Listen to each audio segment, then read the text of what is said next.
Hello, I'm Emma from English, helping you to build your confidence as an English speaker. In this video, I have a very special lesson for you that's using the imitation technique. I also have something that's very exciting to share at the end of this lesson, so make sure you keep watching. Practicing with the imitation technique can dramatically improve your English communication skills. It's worked for thousands of my students already, and it can work for you too. Why?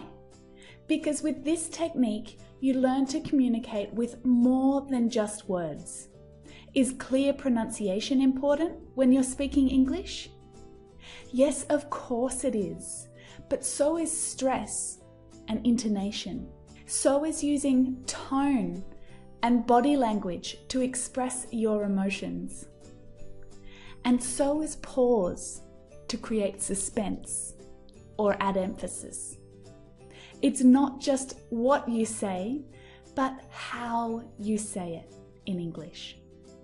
With the imitation technique, you'll learn how to perform English.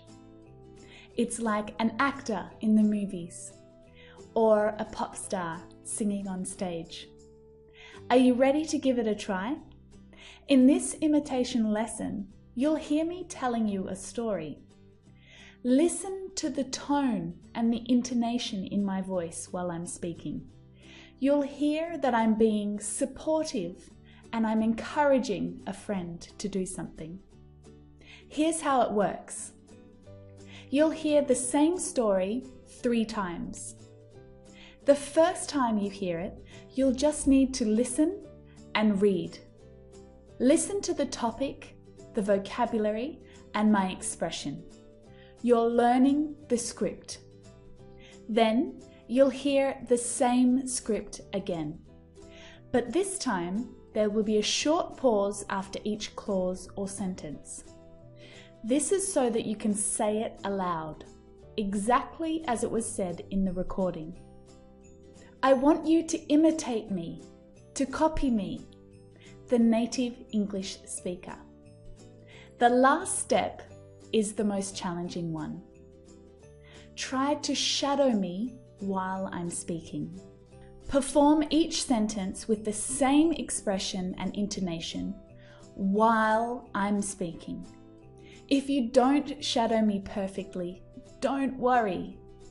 It's meant to be a challenge. But this step is really important. It helps you to practice all of these skills in a different way. Okay, it's time to give it a try. Good luck. You can do this. Ready? This is step number 1. Listen and read. You know what? I think you should just go for it. I mean, what have you got to lose? You've got plenty of experience, and nobody is more passionate about this kind of work than you. Just because you don't have a degree shouldn't make a difference. I mean, you've been doing this for real for so much longer than anyone who's just come out of university. Besides, what's the worst thing that can happen? They might turn you down, but who cares? It's not like you really need this job, but imagine if you get it. Living on an island, going for a swim every morning before work, eating fresh fruit and seafood every day. I think you should just go for it. Then I can come and visit you. What if I help you? I could make you a logo or something, or I could help you with your cover letter. You've got to admit, it's pretty exciting and you're perfect for this role. Come on, what do you think? Step 2. Great! Now you're ready to imitate the speaker. Listen to the speaker and in the pause, repeat what they said, exactly as they said it. You know what? I think you should just go for it.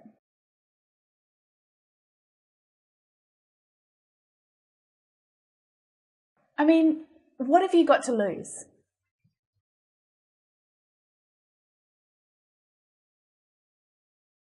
You've got plenty of experience. And nobody is more passionate about this kind of work than you.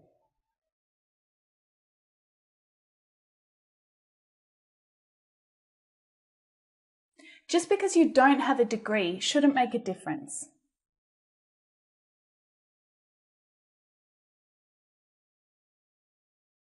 I mean, you've been doing this for real.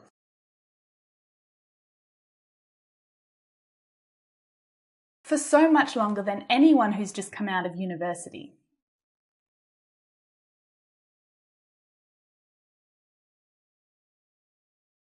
Besides, what's the worst thing that can happen?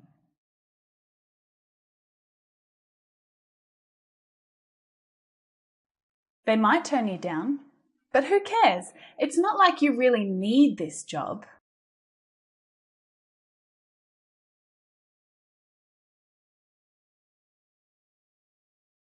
But imagine if you get it.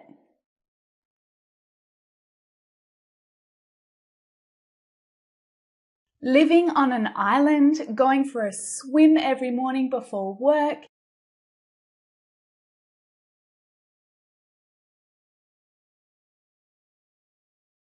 eating fresh fruit and seafood every day.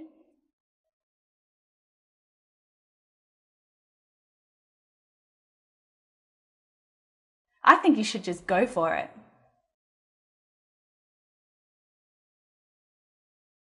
Then I can come and visit you.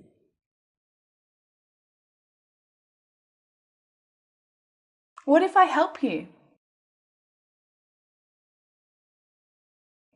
I could make you a logo or something. Or I could help you with your cover letter.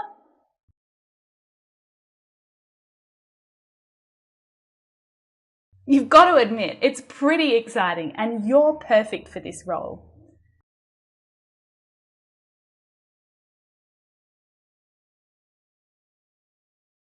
Come on, what do you think?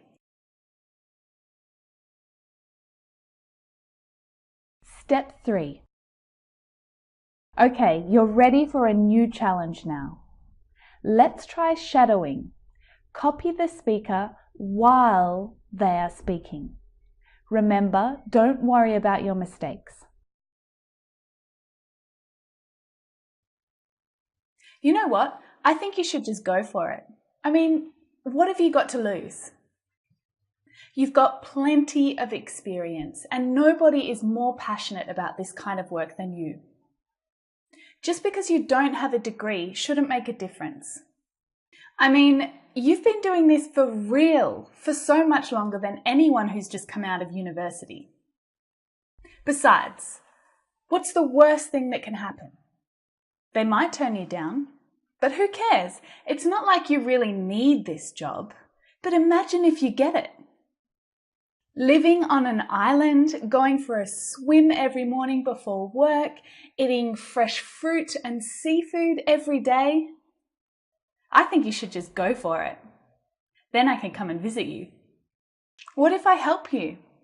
I could make you a logo or something, or I could help you with your cover letter. You've got to admit, it's pretty exciting and you're perfect for this role. Come on, what do you think? Awesome! Remember, practice makes perfect. So when you're ready, try the next lesson.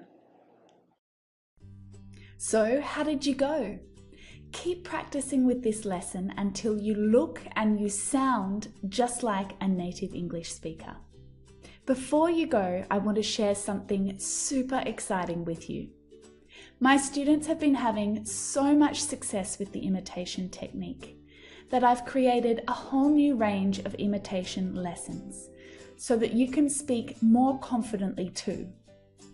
In this new series of over 10 videos, there are different native speakers, there are different topics to talk about, and there are vocabulary guides to help you study with every video lesson. This is your chance to improve the way that you speak English as fast as possible. To find these new lessons, head over to my website at www.menglish.com/imitation. Thank you for spending the time with me today practicing your English. I'll see you in the next video lesson. Bye for now.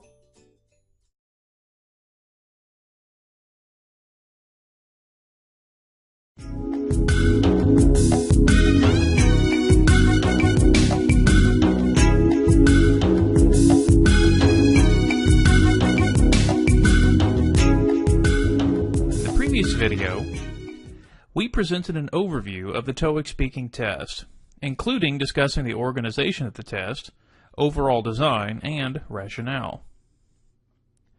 We also began discussing the first two speaking questions, read a text aloud, along with the strategies necessary to succeed on that section, including an extensive analysis of the pronunciation, intonation, and stress criteria so important to achieving success throughout the test. In today's video, we're going to be looking at question 3.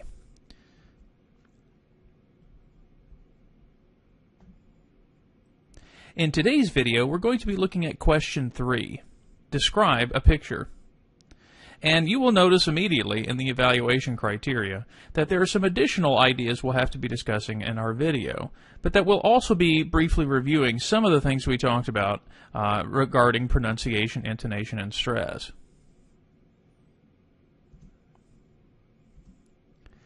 As we said before, the tasks are organized in order of complexity.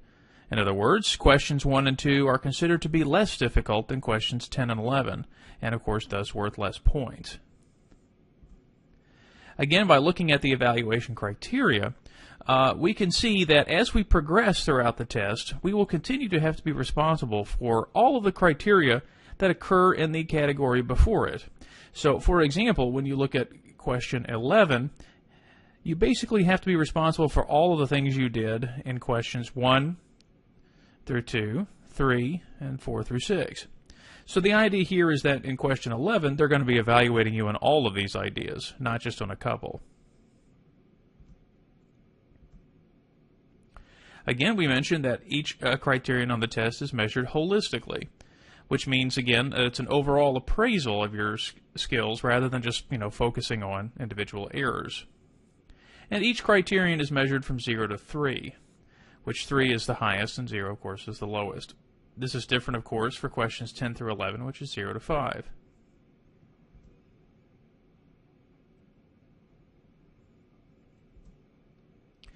Once again, we're taking our questions from the sample information provided to us from TOEIC. The link to the information is at the bottom of the video. Let's go ahead and take a look at an actual example from that download.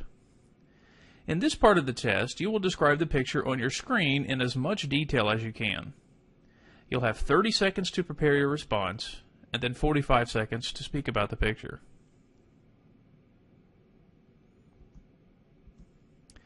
Now, of course, the first thing to think about is what exactly is our objective? Is it basically just to give a list of words and things that we see in the picture?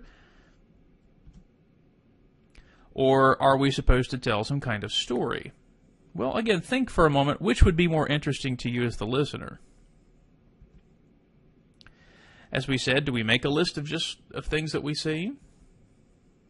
Do we describe only one part of the picture? Say, the most interesting part? Well, as we said before, the idea here is that we're looking for a little bit more than just pronunciation, intonation, and stress. We're also adding 3 other categories: grammar, vocabulary, and cohesion.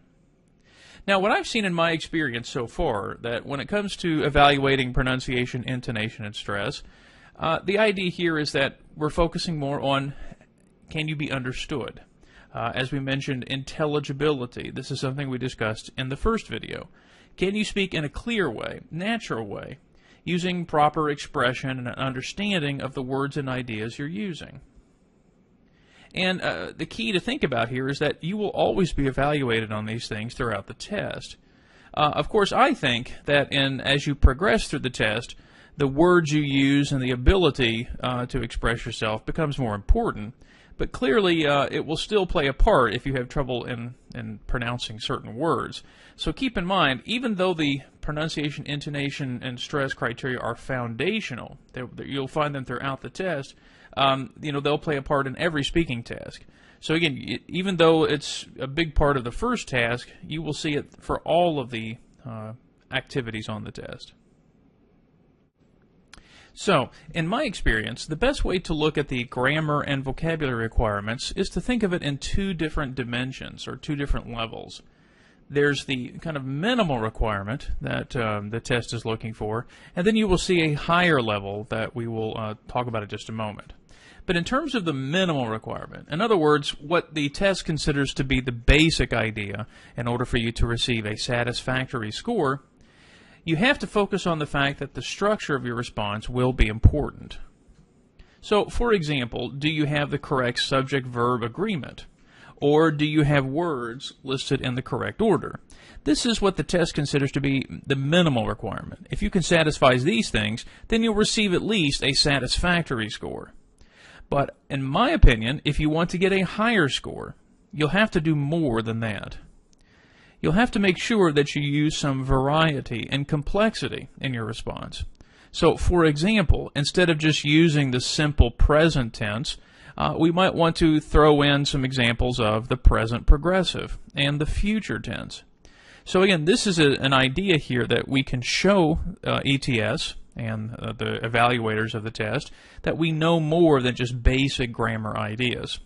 And I think it's pretty difficult to get a high score if you can't throw in some grammatical variety. Now, the same is true for the vocabulary requirement. There is a minimal requirement and then a higher level possibility. For the minimal requirement, you have to make sure that the vocabulary you choose is appropriate. In other words, you choose the right words. So if we see, for example, in the picture, if we say woman instead of girl, so if there's an older woman standing in the middle of the picture, we don't say the girl in the middle of the picture. We make the right vocabulary choices.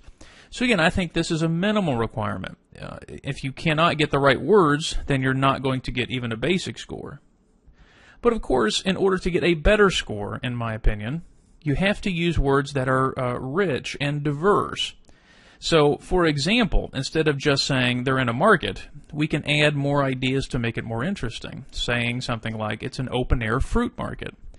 So, part of the idea here is that there are basic requirements that the TOEIC's looking for, and then I think if you can improve on those, if you can add variety of grammatical structure, and variety of vocabulary, you'll probably get a better score on this particular activity.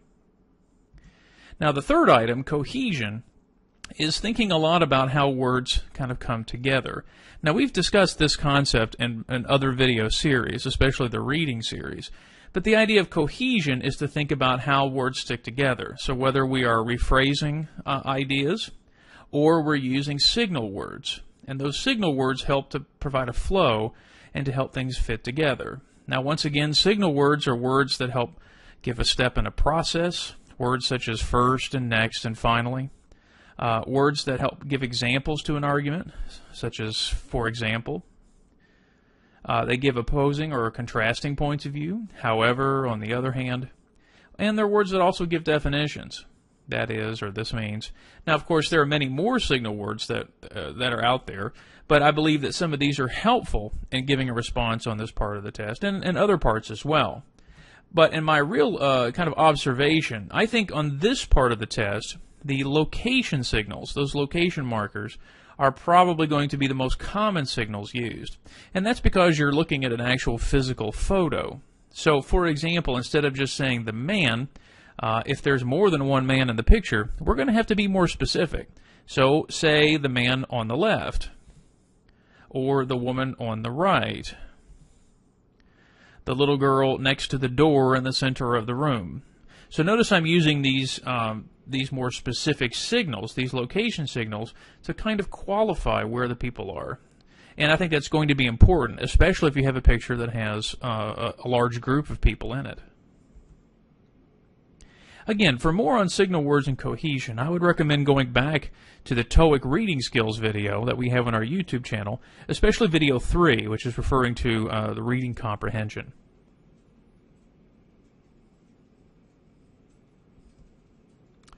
So, getting back to the objective of this activity. Looking at these particular criteria, the purpose then is to try to focus on how the elements in the picture work together to describe the scene. So again, it's not just a listing of ideas, you're actually trying to treat it as some kind of scene. And you have to do it in a manner that makes sense, it's logically organized, and it's interesting to hear. So, using our example, let's think about the following ideas. So let's go back to that picture for a moment. Where are these people? And how does the location or situation relate to their particular purpose there? Well, again, if it's a market of some kind, maybe an open-air fruit market or something of the sort, we have to think about each person's purpose there. That's going to help us in creating somewhat of a story, or at least a description of the scene that we see. We also can think about a little bit, what are the relationships of the people to each other? For example, we do notice this man and woman here. Let's think about what possibly could they be doing. How do they relate to each other? Now we notice that there's a woman here and what appears to be a child behind her. We can't see their faces, so perhaps they're not going to be the main focus of the picture, but we can certainly say, for example, perhaps they're mother and child. This might, again, add a little more interest and variety to what we're saying. Rather than just saying it's a group of people, we can start thinking about how they relate to each other. And of course, we can think about their actions. What exactly are they doing? How does that contribute to their possible purpose? Again, we can't see the man's face, but we notice that he's looking at the woman here. Perhaps they're talking to each other. She seems to have something in her hand, and perhaps he has, looks like he might have a scale of some kind to weigh something. So perhaps this lady is buying something, and she wants to see how much it weighs. So again, we can start looking at the picture and realize that the pictures are actually chosen for a specific purpose. Something there is there for us to describe. Now this brings us, I think, to our first hint, and I think this is a very helpful one when it comes to thinking about how to give a good response. Now, some of you might really enjoy watching movies. So I'm going to talk a little bit about an important kind of setup in films called the establishing shot. So the establishing shot is the opening shot of a movie. And really, I want you to think about a film where many of films begin with kind of this very large or wide shot of a location, and then slowly begin to zoom in to focus on something particular of that location. So this establishing shot helps to establish many things quickly about the world of the movie and the characters that are going to be in it. So, for example, maybe you see a large picture of New York City. Sometimes films will begin with that big picture of the entire city. Now, we're going to use an example in this video, and it's going to be one based on the city where we're located, and that's Cincinnati. So first off, we see the entire downtown of the city. So imagine that this is the first scene, the very, very first thing you see in a movie. So we look at this picture of the skyline of downtown Cincinnati. Now let's imagine for a moment. Again, this is the establishing shot. What are we going to do next? What's going to happen? Are we just going to look at this particular picture and not do anything? Well, suddenly you'll notice that most filmmakers either zoom in on something specific or usually cut to different places around the city. So watch what's going to happen here. So now we're looking in the downtown area. This is Fountain Square. Watch what happens, what we cut to next. Now we're at the PNC Bank building. Next. Great America Ballpark, which is the home of the Cincinnati Reds professional baseball team.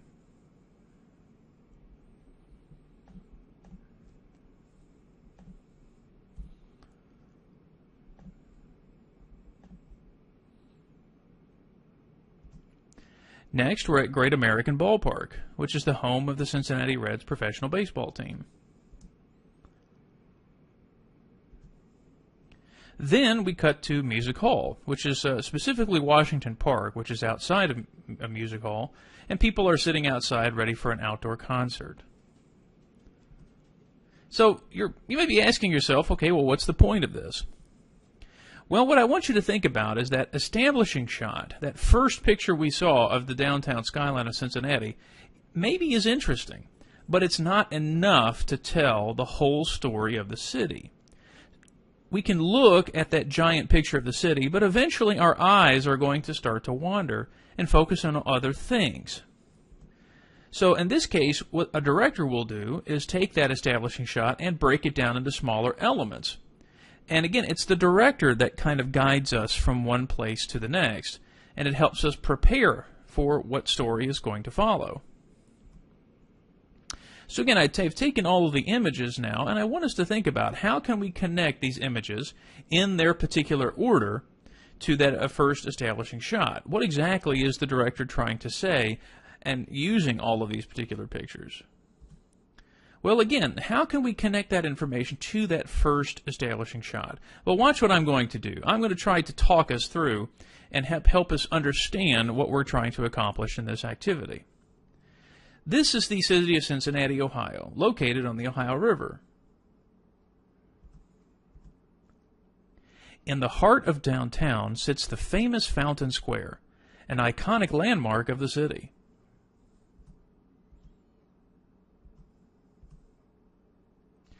Near Fountain Square, a few streets up, one can see the PNC Bank building, one of the tallest structures in the city and an example of the strong business climate in the city.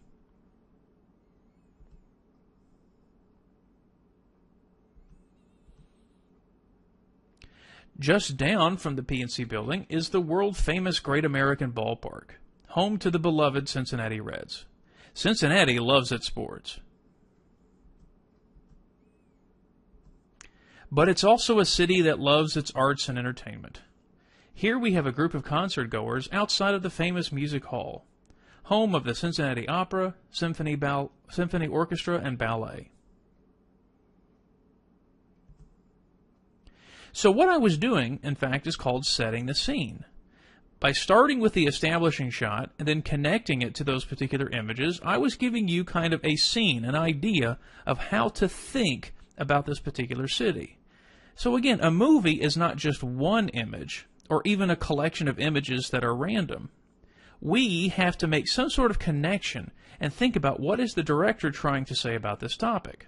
Well, if you think about it, what the director is trying to say in this example is that Cincinnati is a city filled with many local historical landmarks and important financial, sports, and cultural institutions. And the only way we can really do that visually is to show pictures. But we have to show those pictures in a particular order or a particular way. Now, of course, a director can choose any order that he or she wants. But the important thing to think about for this activity is we probably need to focus on what's important first. So again, we have to think about a lot of the same things. What do I see in this picture? Where is it taking place? And who are the people in the picture? Why is it presented in this way? So think about when I looked at that picture of the open-air market. What is it exactly about that particular composition of people? Why is it presented in this particular way? Why didn't we see the people's faces on the right? Well, in a moment we'll talk about that. And of course, thinking about in those 45 seconds when I'm describing something, what am I supposed to pay attention to? Is every detail important? For example, does it matter that the man in the center was wearing shorts?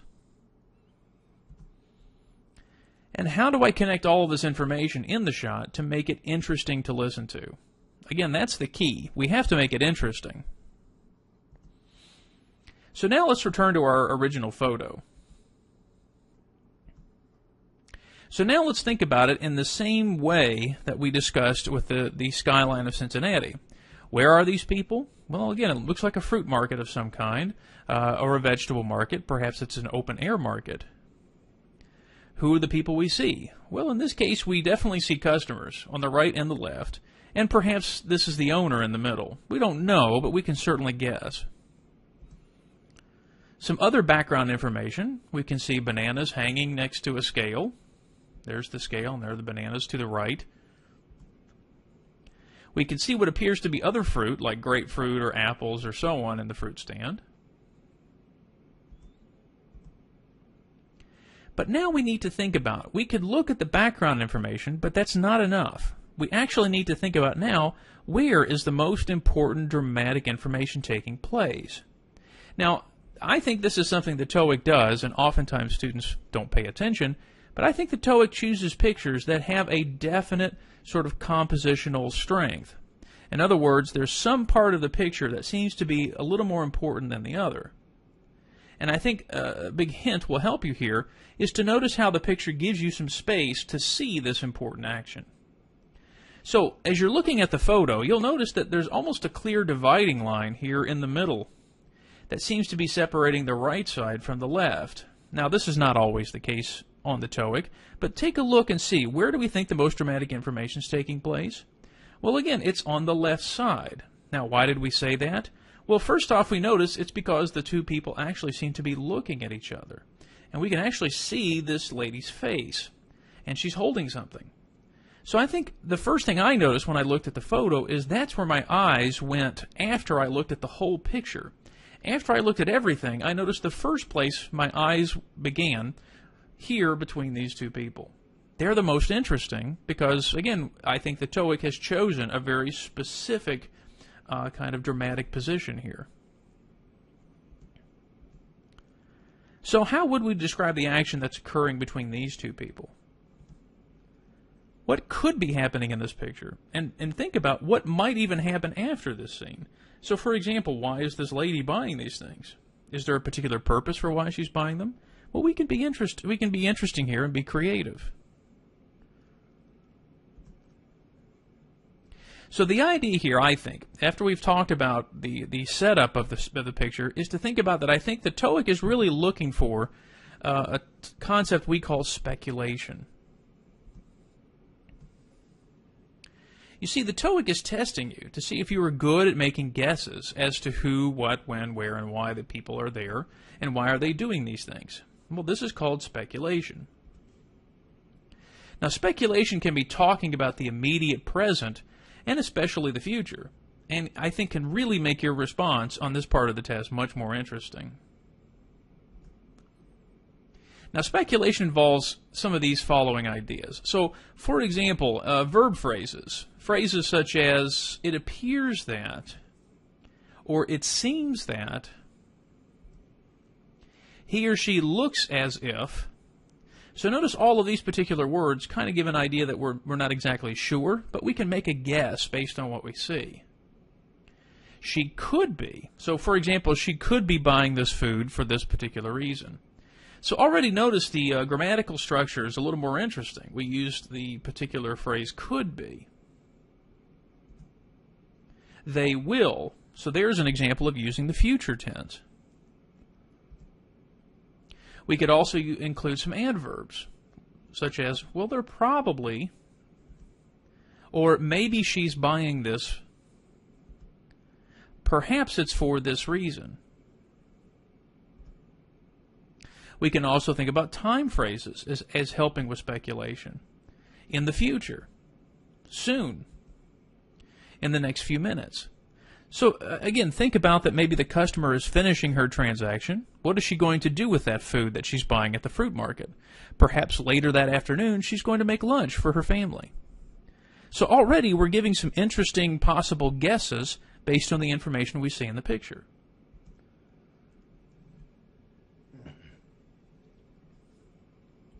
So, what are some things we can speculate on in the picture? Well, again, I think you can certainly speculate on as to the place. It looks like they're in a fruit market. I mean, we can't guarantee that for sure, but it certainly looks like it. Again, the relationships between people. It appears that the man in the middle is helping the woman buy some fruit. So again, maybe he's the manager of the fruit stand and he wants to help his customers. Like we said, a person's job. Maybe that man is most likely an employee at the market, perhaps the owner. Again, we could say perhaps that maybe he's a son or a relative, but if you notice, he was using the scale in the picture. So most likely, he was the employee. And again, we can speculate on a person's motivation. Maybe she's buying the fruit, I don't know, to have breakfast or to fix for food later in the day. But be careful. I think this is something we have to remember. Again, we only have 45 seconds, but the idea here is that speculation is probably helpful only done in small portions, moderation, so to speak, and also done to logical conclusions. So as we look at the picture, there are some things that we know we can speculate on, but others that maybe we don't need to, or at least we don't need to speculate too much about. So, for example, in our picture, we see people standing in this open-air market, and they're selling in this market what appears to be fruit and vegetables. But we don't necessarily need to continue speculating as to what the place is. We don't have to say, for example, perhaps it's an open-air fruit market in Seattle, Washington, and it looks like it's a rainy day. You know, that rainy day idea is probably not as important in this picture because we don't know necessarily why. Or we don't have to sit and make lots of guesses as to why the people are here. So, for example, the lady buying the fruit, we don't have to give, 4 different possibilities. We don't need to say, well, maybe she's buying it for breakfast, or perhaps she's going to fix it later for lunch, or maybe she's saving it for another day because she really loves fruit. No, that's too much speculating. Again, the idea here is that we can provide some speculation because it makes it interesting. But if we continue and continue to speculate, it sounds like we're just trying to fill all of the time. So again, speculation is great, but done in moderation. And then finally, as we said before, make sure we speculate on only what's relevant. Again, relevant means what relates to the picture. Now, does it really matter what country they're in or exactly how old the people are? Well, again, if you notice, we can't really see the other women in the photo, so we don't have to say the old woman in the picture. That's really not necessary. Only if we have people who are basically look the same or on 2 different locations, but only then I would use a location signal, such as the woman on the left. In my opinion, what the test is looking for is to focus on only what's important. So that's the idea of the action of the people involved. We don't have to speculate about everything. So again, what else could we speculate? Well, first off, it's hard to actually see what she's buying. I guessed it might be potatoes, but you might think it might be something else. But what do you think is not important to speculate on, or at least not to mention? Well, I look around the picture itself, and I don't have to speculate necessarily what time of day. I mean, I see lights, but how do we know if it's morning, afternoon, or night? Well, we don't. Is that necessarily important? Maybe not. So, for example, is the man young or old? Well, that's not really important. He's basically the only man we see in the picture. So, again, I think we can speculate on some things, but I don't know necessarily we need to speculate on everything. For example, it might look like it's summer, perhaps, or at least it's warm, but that's probably not important.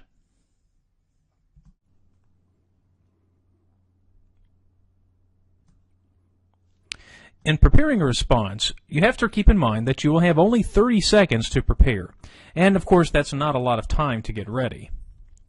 Now, much as we discussed in the first video, we need to follow some sort of systematic way to prepare and deliver a response in 45 seconds. Of course, one difference between this particular question type and the read a text aloud is that there is no fixed script to follow. So this is one of the challenges here, is that now you have to be creative in filling this 45-second time. So before we actually begin, keep in mind those 4 ideas we discussed earlier. We need to use some kind of signal words to help connect ideas together. We need to use vocabulary that's interesting in order to describe what we see. We need to use a variety of grammatical structures, including verb forms. And finally, we need to speculate where it's necessary or relevant. So, let's discuss our process. So, step 1. If you remember, we mentioned that establishing shot. So, we're going to describe the location and the background information that we see. So, again, the first thing we need to recognize is, where are we? When does this seem to be happening? Who, again, speaking in general terms, so again, we see people in the particular picture. And of course, what are they doing in general terms? Now, we'll demonstrate this in just a moment. Now, after we kind of start with that basic information, then we're going to start to zoom in. Just like we did earlier with our example with Cincinnati, we started to zoom in on smaller things that we saw around the city. Well, in this case, now we're going to zoom in on what we think is the most interesting or dramatic element of the scene first, and describe it to help begin setting the scene. So keep in mind that I think, in my experience, the photos that are chosen for use on the TOEIC almost always have kind of a very clear compositional idea. So it's usually pretty easy to see what the main action of the picture will be, and you'll generally find it either on the right, the left, or in the center. So again, I don't think it'll be very difficult to find what will be the most important element to describe first. Then step 3 is to fill in the rest of the scene. In other words, move on to some other part of the picture and describe those elements too. But a caution here to think about. It's usually better to move either in a right to left or a left to right direction when you start moving from the main dramatic element. So, in other words, don't go back and forth. So don't go back and forth between the parts of the picture. So once you finish describing one part of the picture, don't go back to it. So start with the most interesting piece of information, then move on to other elements, but don't go back to the main piece of information. So again, let's look at our picture. I'm going to give you a chance to try this on your own. Pause the video and take about 30 seconds to prepare a response. Then try to describe what's going on in the picture around using 45 seconds. Now remember our process. First, establish the scene by looking at everything we see and give us the kind of general ideas and details. Then begin to zoom in on what we think is the most interesting element or elements, and then fill in the rest of the information that we see. After you're finished, return to the video and then listen to a sample response that I will give. And just like I did in the first video, I'll use a clock at the bottom of the screen to indicate how long it's going to take me. And unlike the first activity, like we said, that had a fixed script, here our goal is to think about how can we describe in a very systematic way and try to fill as much of the time as we can. It would probably not be a good idea to finish in 30 seconds. We generally want to try to fill as much of the 45 seconds as we can. So now pause the video. Try it yourself, and then when you return, we'll provide a sample response for you. This appears to be an open-air fruit market or perhaps a vegetable stand, and there seem to be a lot of people out looking for food this morning. The manager of the fruit market, standing in the center, is talking to one of the customers to his left side, a lady who wants to buy perhaps some bananas or some other types of food. And she's asking them perhaps, how much do these cost? And he's telling her, oh, perhaps they weigh about 50 cents a pound, and he's putting them on the scale to see how much they're going to weigh. Over to his right, there seems to be a mother and perhaps her 2 sons, and they're picking through some food in the market. Perhaps they're going to buy it to have for breakfast or maybe some meal later in the day. So, what did you notice in our sample response?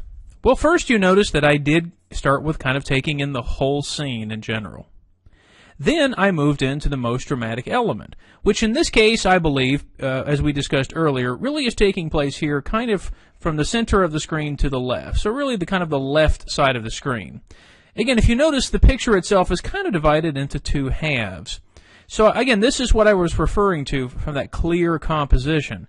I believe that it'll be much easier to see in each picture, and I don't think you'll have any doubt as to what will be the most dramatic element. Then finally, you notice how I moved on to the people on the right side of the screen and kind of basically described what they were doing too.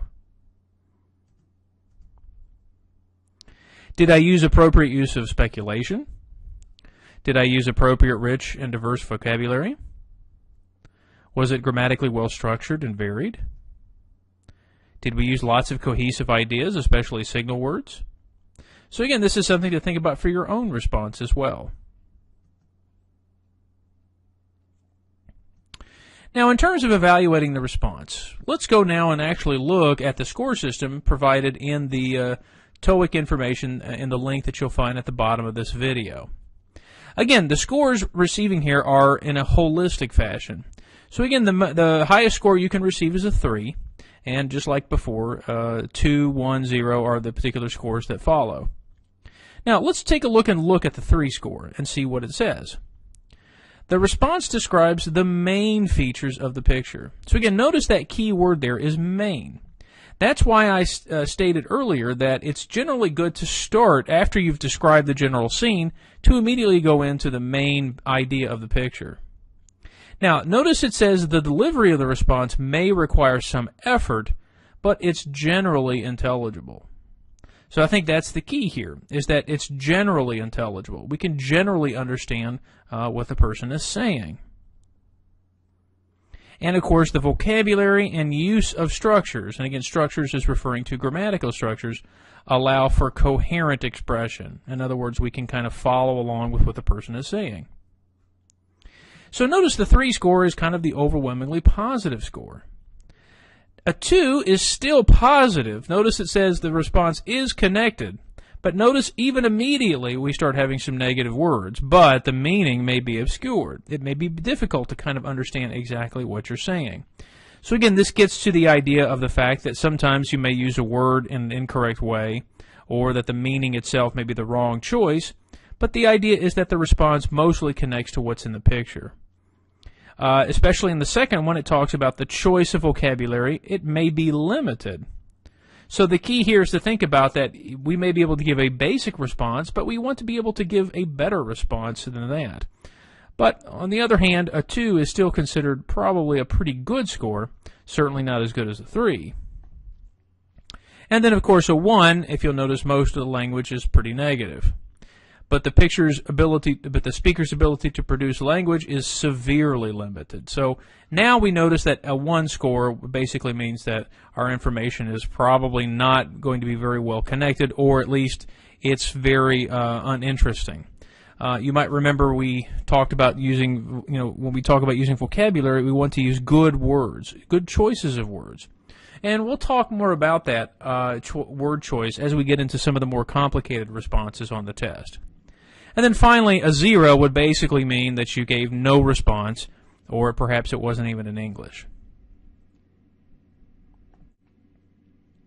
Now, ETS has not indicated really in any of its materials whether it is necessary to fill all 45 seconds of the response time. But basically, my experience has been that generally the better scores do fill most of the time of the response. So I think in this case, when we look at future tasks, this will become more of an issue because obviously the tasks are going to get more complicated. Really, the only resource that I have found that includes actual test responses and their official TOEIC evaluation scores is the textbook Tactics for TOEIC Speaking and Writing by Grant True. Now, this is the same textbook I referred to for the Reading and Listening series, the Tactics for TOEIC Reading and Listening. And again, I think it's an excellent book to help students prepare. So again, I would recommend this textbook as well. And really, in my opinion, this textbook is essential in understanding what ETS may or may not be looking for. Now, really, in my opinion, the test places a high value on vocabulary and word choice. So I think really the key is to think about which words you use are probably more important than whether you use them in a grammatically correct way. So in other words, I think your ability to express yourself using good vocabulary words will probably influence your score more than just being grammatically correct. So using good words really, I think, is the key to solving this part of the test. Now, again, we have talked about before that practicing for the test is certainly going to be a little bit different than taking the test itself. But really, as I mentioned in the first video, the key, I think, for every section of the speaking test is that you need to record yourself. Remember, these tests, the speaking and writing tests, are both on the computer. So you need to get comfortable with recording on a computer. Now, the ultimate goal is to deliver a smooth, confident response with minimal interruptions and trying to avoid those filler words and ideas. Those are words such as or long pauses or so on that most likely fills all of the 45 seconds with relevant information. So the idea here is we want to minimize those interruptions. But as I've told students before, this is not easy for you just to sit down and do it. You have to practice, practice, practice. Now, for this particular question type, I really do think Google Images is a great place to find some pictures to practice. So maybe type in some of the following search terms that might help you. For example, I did find some information under TOEIC to describe a picture. Or try pairing the following words with the word people. So for example, people and business meetings. People on a bus or subway or train or airplane. Also, just try typing in some specific job positions that you commonly find on the TOEIC. For example, you can type in a phrase such as flight attendants talking to passengers, or bank tellers talking to customers. These are a lot of the similar types of photos you see on the test. Now, of course, the TOEIC textbook that I mentioned earlier is probably the best resource because they have lots of pictures and things to do on to help you practice. Now, as it comes to recording ourselves, remember at first we want to concentrate more on the process and not really worry so much about how much time it takes. I often find that students think, 45 seconds, oh, that's very short. But actually, it does feel like a very long time. So at first, you might find it difficult to fill the full 45 seconds, and that's okay. Just take a watch, take a clock of some kind, and for the first couple of times, just see how much time it takes. Then take time between each recording to listen and evaluate yourself. Try to identify the following things. Did I follow the process, or did I forget the order? Remember, it's establishing shot, zoom in, and then fill in. Did I use interesting vocabulary words, or just simple ones? Did I use cohesion, such as signal words, or did I just list things without making connections? Did I make any major grammatical mistakes? Did I avoid using those filler ideas, or did I include lots of them? Or ahs, long pauses between ideas, repeating the same words or ideas over and over, or other null words such as it's like or Try recording yourself around 4 to 5 times for each picture, maximum, making sure to listen to yourself each time. Only later in your test preparation should you worry about trying to fit everything in 45 seconds. Remember, the TOEIC is looking for you to cover the main ideas during that time, not necessarily giving a list of every detail you see in the picture. So our final thoughts for this video. As mentioned in the previous video, the TOEIC itself will not surprise you. Even though you won't really know exactly what you will see on the test, it'll probably involve the following things. Most likely a group of people, a mix of men and women, again sitting in some particular location, perhaps on the bus or a train. But generally the picture will have some clear compositional ideas, where the main idea will be dominant in the picture. Remember, you probably see it either on the left or the right, or perhaps in the center. And if you recall, the general content areas we discussed in the first video, it's probably going to come from one of those areas, like general business or transportation or entertainment. So again, it's not going to be surprising. Now, as we mentioned in the first video, there are lots of great recommended materials out there. Again, the TOEIC website is especially helpful for this part of the test because there are other products that you can purchase to help you with the series. Again, we mentioned the Tactics for TOEIC textbook series. There was the Listening and Reading Test textbook, and now, of course, we're using the Speaking and Writing test textbook and thinking about the actual examples that they include.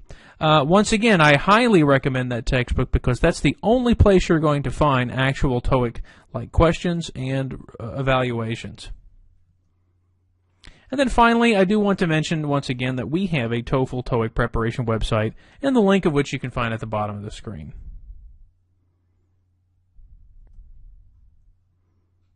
Thanks for watching.